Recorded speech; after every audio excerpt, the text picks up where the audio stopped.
दोस्तों, स्वागत है आपका हमारे YouTube चैनल में। दोस्तों, आज अपन शुरू कर रहे हैं टीचिंग मेथड का अगला लेसन, स्ट्रक्चरल अप्रोच। तो शुरू करने से पहले आपसे एक छोटी सी अपील है कि आप पहली बार चैनल पे आए तो सब्सक्राइब करें, लाइक करें और शेयर करना नहीं भूलें। तो दोस्तों, आज अपन बात कर रहे हैं स्ट्रक्चरल अप्रोच की, जो इससे रिलेटेड आप किसी भी कंपटीशन एग्ज़ाम में जब जाते हैं तो इससे रिलेटेड 2-3 क्वेश्चंस ज़रूर आते हैं। तो ये एक महत्वपूर्ण अप्रोच है। तो इस अप्रोच की सामान्य जानकारी देखते हैं कि structural approach was popularised by central institute of English Hyderabad. तो इसको पॉपुलराइज करने के में सबसे महत्वपूर्ण योगदान था किसका? सेंट्रल इंस्टीट्यूट ऑफ इंग्लिश जो हैदराबाद में स्थित है, इसने इस अप्रोच को प्रमोट किया। Structural approach is based on the belief that in the learning of a foreign language, mastery of the structures is more important than the acquisition of vocabulary। जो ये जो अप्रोच है स्ट्रक्चरल अप्रोच, यह जो based है वो किसके? The belief that the learning of a foreign language, विदेशी भाषा को सीखने में, और मास्टरी ऑफ स्ट्रक्चर्स के अंदर परिपक्वता या मास्टरी करने में, मास्टरी हासिल करने में इज मोर इम्पोर्टेंट, जो ज़्यादा महत्वपूर्ण है, then the acquisition of vocabulary. यानी ये अप्रोच वोकैबुलरी से ज़्यादा किस पे जोर दे रही है?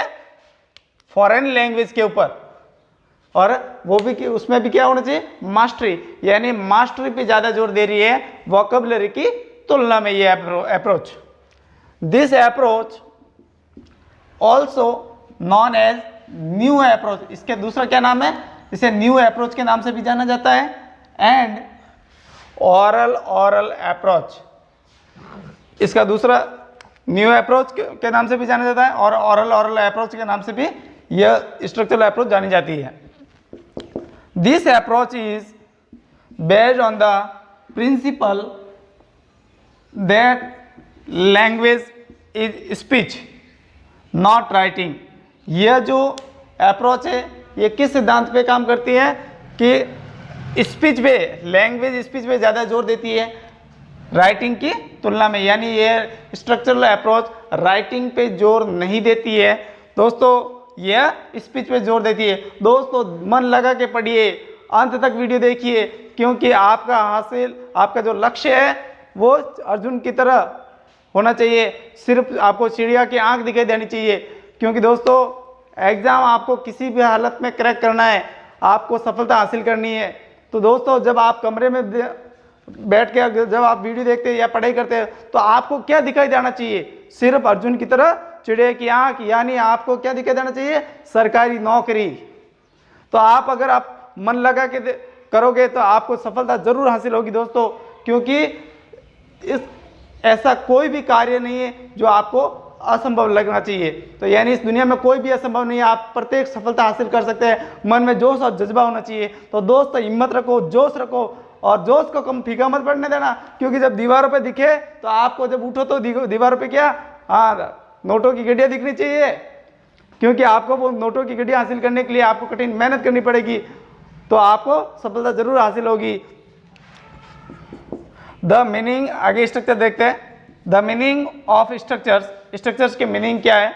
देखिए, it is an arrangement of words. ये क्या है? ये शब्दों का अरेंजमेंट है इन सर्टेन ऑर्डर, एक निश्चित क्रम में शब्दों का क्या है? क्रम जमाना है। दैट कन्वेज सम मीनिंग, जिससे कोई अर्थ निकले। स्ट्रक्चरल अप्रोच का मतलब क्या है कि एक शब्दों का क्रम सही क्रम में जमना चाहिए, जिससे कोई शब्दों का अर्थ निकले, मीनिंगफुल हो। तो एक उदाहरण देखते हैं, जैसे देखिए, ही इज वाइज, ये एक शब्दों का क्रम है। देखिए, सब्जेक्ट, वर्ब और एडजेक्टिव। तो ये क्रम है, वह बुद्धिमान है।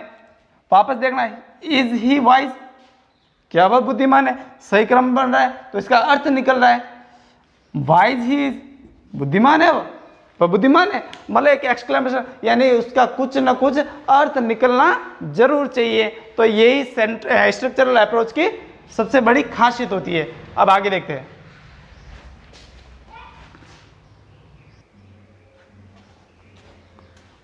तो दोस्तों, the structures are based on word order.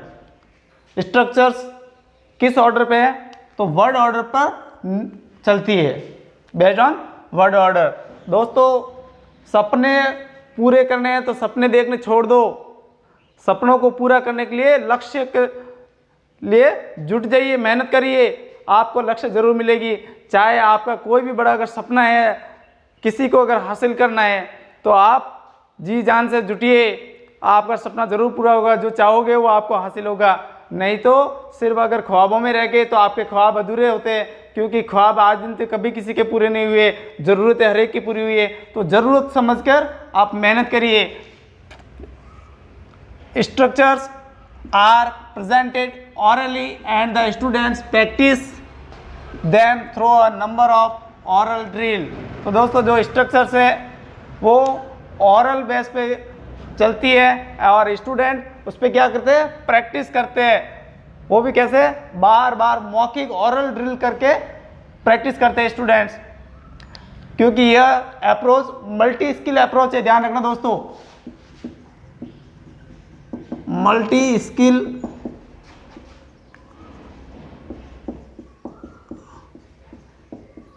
Approach है। तो दोस्तों, the practice is first done. इस स्ट्रक्चर में पहले प्रैक्टिस की जाती है, कैसे, इंडिविजुअली यानी व्यक्तिगत, यानी जो व्यक्ति पहले खुद प्रैक्टिस करता है, and later in A group, और फिर उसको प्रैक्टिस को ग्रुप में दिया जाता है। तो वो सारे ग्रुप वाले जो लर्नर है वो सारे प्रैक्टिस करते हैं। By the time students leave the school. दोस्तों, ये सारी इसकी विशेषता चल रही है।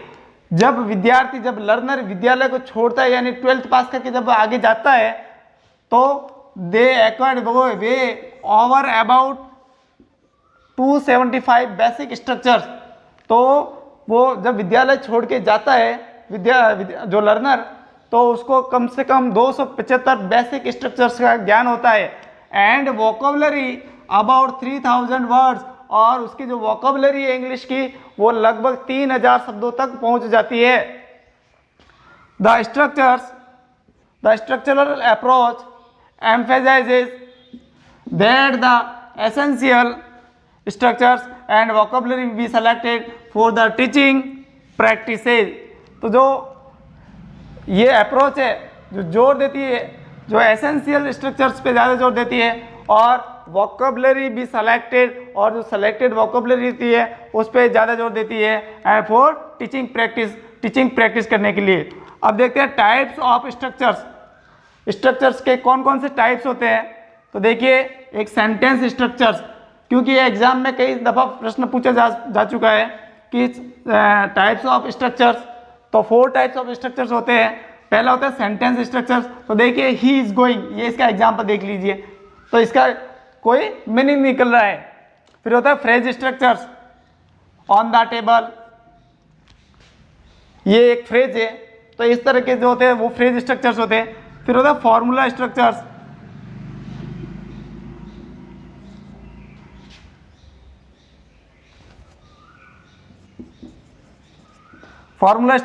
जैसे थैंक यू, एक्सक्यूज मी, इस तरह के जो होते हैं फॉर्मूला स्ट्रक्चर्स होते हैं। और फिर होता है इडियोमेटिक स्ट्रक्चर्स, जैसे बैड ऑफ रोजेज, खुशियाँ ही खुशियाँ। तो ये स्ट्रक्चर्स के संबंधित जो महत्वपूर्ण चीज़ें थी जो एग्जाम में पूछा जाता है। अब आगे देखते हैं। और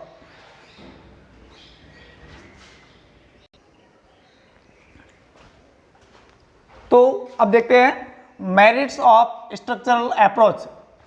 स्ट्रक्चरल अप्रोच की जो मेरिट्स है, उस मेरिट्स को देखते हैं। तो पहले देखिए, importance is given to speech. Importance is given to speech, सिर्फ इस अप्रोच में स्पीच पे ज़्यादा जोर दिया जाता है। महत्व सिर्फ स्पीच का ही सिर्फ महत्व रह गया इस अप्रोच में, दूसरा किसी का कोई रोल का महत्व नहीं रहा है। फिर नेक्स्ट देखते हैं, forming language is habit is stress, यानी फॉर्मिंग लैंग्वेज को ही बढ़ावा दिया जा रहा है। Language is taught meaningfully situation, जो पढ़ाया जा रहा है वो किस सिचुएशन में पढ़ाया जा रहा है, मीनिंगफुल सिचुएशन में, यानी कुछ मीनिंग निकलनी चाहिए और रटना चाहिए। इंटरेस्टिंग अप्रोच, ये अप्रोच कैसी है, इंटरेस्टिंग अप्रोच, ध्यान रखना दोस्तों। It develops mastery and confidence among students, यह अप्रोच लर्नर में, विद्यार्थियों में, सीखने वालों में आत्मविश्वास को जगाती है यह अप्रोच, और उसमें परिपक्व भी बनाती है। मल्टी स्किल अप्रोच, ये अप्रोच मल्टी स्किल अप्रोच कहलाती है।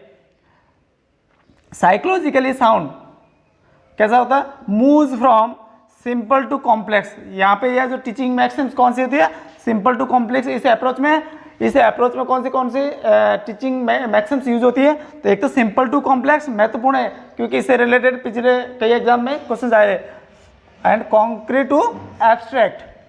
फिर it provides opportunity for expression, यह अपने विचार व्यक्त करने के लिए अवसर प्रदान करने वाली स्ट्रक्चरल अप्रोच है यह approach.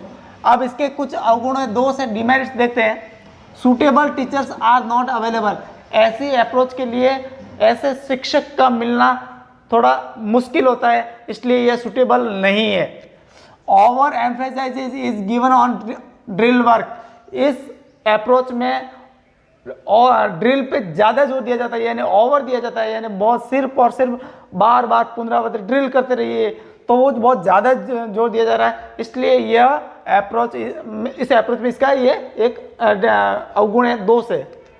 This approach is not useful in over crowded classes, दोस्तों हमारे इंडिया में ओवर क्राउडेड क्लासेज ज़्यादा होती है, इसलिए यह स्ट्रक्चरल अप्रोच अपने लिए उपयोगी नहीं है। Course can not be completed through this approach, इस अप्रोच के जरिए अगर कक्ष में छात्रों को अगर पढ़ाने जाए तो जो उसका पूरे वर्ष भर का जो सिलेबस होता है वो पूर्ण होने में बहुत ज़्यादा टाइम लग जाता है, यानी वो पूरा भी नहीं हो पाता है और सत्र समाप्ति की ओर चला जाता है, इसलिए इस अप्रोच के जरिए कोर्स पूरा नहीं करवा सकते हैं, इसलिए ये भी इसका एक दोष है। This approach is not fit for teaching prose, इस अप्रोच के जरिए अपन प्रोज नहीं पढ़ा सकते, पोइट्री नहीं पढ़ा सकते और ग्रामर भी नहीं पढ़ा सकते, तो इसका मतलब है तो फिर ये जो ग्रामर, प्रोज और पोइट्री है वो फिर कैसे पढ़ेंगे, तो ये इसके सामने एक समस्या हो जाती है। फिर आगे, only sentence pattern can be taught through this approach, इस अप्रोच के जरिए केवल सेंटेंस पैटर्न पढ़ाया जाता है और suitable for junior classes only, यह अप्रोच बार बार ड्रिल करने के लिए छोटे बच्चों को सिखा सकते हैं, लेकिन जब सीनियर क्लासों में जो विद्यार्थी जाता है तो क्या उसके लिए बार बार ड्रिल करवाना क्या उचित रहता है, नहीं रहता है। तो इस तरह ये स्ट्रक्चरल अप्रोच की कुछ गुण और दोष, मेरिट्स एंड डीमेरिट्स थी। तो दोस्तों आज का ये स्ट्रक्चरल अप्रोच आपको कैसा लगा, लाइक करें, शेयर करें, सब्सक्राइब जरूर करें। धन्यवाद, जय हिंद।